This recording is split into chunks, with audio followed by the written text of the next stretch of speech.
Wow, this debate has really degenerated. Somewhat like the mosquito in the nudist colony, I'm trying to decide where to begin. Well,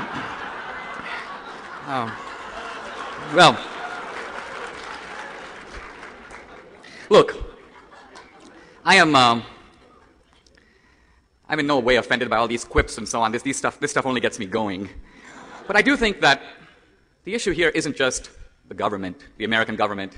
It's also a little bit of what the American founders stood for. And as libertarians, you believe they stood for liberty.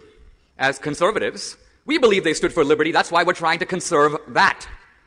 Now, is liberty only good for us? Yes. And if so, we celebrate, we have to distinguish, you may say, the unprincipled libertarian, who believes in it only for me, from the principled libertarian, which would be the American founders, who believed that liberty was a universal aspiration. Now, all men are created equal. Not just all Americans, all men. Go read it up. Now, this idea of 9/11 as a police action, let's go get the guys who did 9/11. Memo to our opponents, the guys who did 9/11 are all dead. So if that's the war on terror as they see it, they may as well declare it over. What about all the hundreds of thousands of people coming out of the madrasas and the mosques, signing up for jihad, committing bombings all over the world? This is a little bit of a bigger problem, and George Bush, dumb as he is, at least realizes that. Now, this idea that we should pull all our troops home from everywhere and get involved nowhere, I mean, it's one thing if our opponents disagreed about Iraq, but if you took this idiotic principle and applied it over the past 10 or 50 or 100 years, is it the idea that if FDR doesn't like Hitler, he should go choke him himself? Yeah. Okay. I'm facing opponents who insist on imploding themselves. I don't have to really defeat them. All right. Blowback. Look, foreign policy is ultimately about the principle of the lesser evil. You sometimes ally with the bad guy to get rid of the worst guy. In World War II, we allied with the really bad guy, Stalin, because Hitler posed a greater threat at the time. We've heard all kinds of nonsense. We sold Saddam those weapons of mass destruction. In fact, we sold Saddam nothing. The United States diplomatically tilted to Saddam in the 80s, but why? Because it was the time of the Iran-Iraq war. The guy on the other side was Khomeini, who posed then, and I would argue poses now, a greater threat at the time. What about this idea about blowback? This is actually, I think, a case where our opponents have accidentally stumbled upon the truth. It is true. It is true that we are seeing a blowback. A blowback against what? Think about this. Are you telling me that the ordinary Muslim in the Sudan or Somalia or Islamabad is putting bullets on his chest and ready to go to his death because the Palestinians don't have a state? Give me a break. Are you telling me the ordinary Muslim is willing to kill himself because there are U.S. troops in Mecca? There are no U.S. troops in Mecca. The U.S. base is 500 miles away in the Saudi desert. It makes no sense. The radical Muslims are not saying that on the Arab street. What they are saying is this.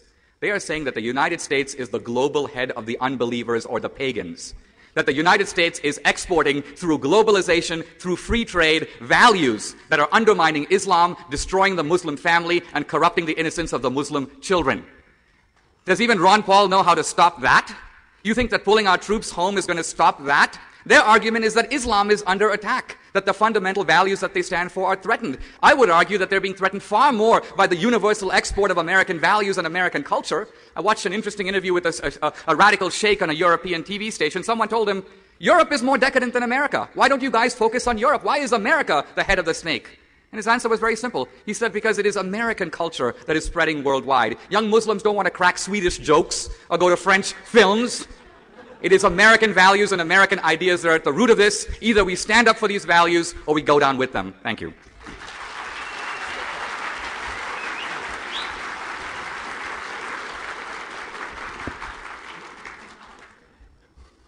First off, I'm just wondering whether I should still offer the vice presidency to Doug Casey.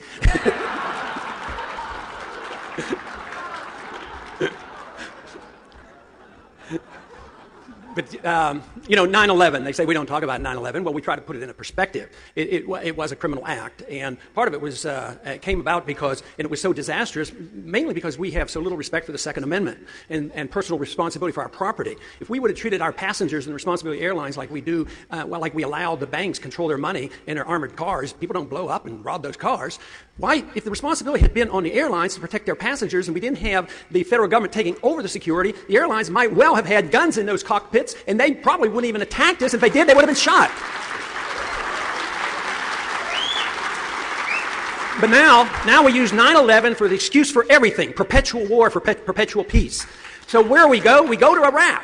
They've been wanting to go to Iraq for 5 or 6 years before that. The resolution for regime change occurred in 1998 under Clinton. So it was on and on and on. They were just looking for an excuse. The first meeting of this administration, they were devising plans on how to go in. Paul O'Neill couldn't believe his word, what he was hearing.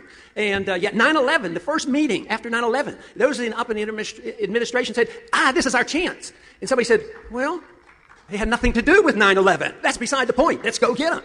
They said, well, you have to at least stage an attempt to go into Afghanistan and pretend you're going after Osama bin Laden. So they did that for a few weeks, backed away from Tora Bora, let Osama bin Laden escape into a country that we subsidize, who's a military dictatorship. We help them. They have a nuclear weapon, and they're protecting Osama bin Laden.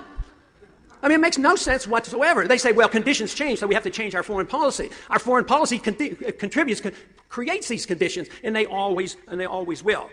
I would like to put in a word for for Christian non-intervention, because there is a just war theory which is very Christian and it's very non-intervention. It means you don't go to war carelessly and you don't preemptively strike a nation that has not attacked us. So I say this war does not in any way compare to the Christian justification of a just war. Also, if you're conservative and you believe you endorse this war, you should at least have respect for the Constitution and never go into war without a declaration so we can fight it and get it over with.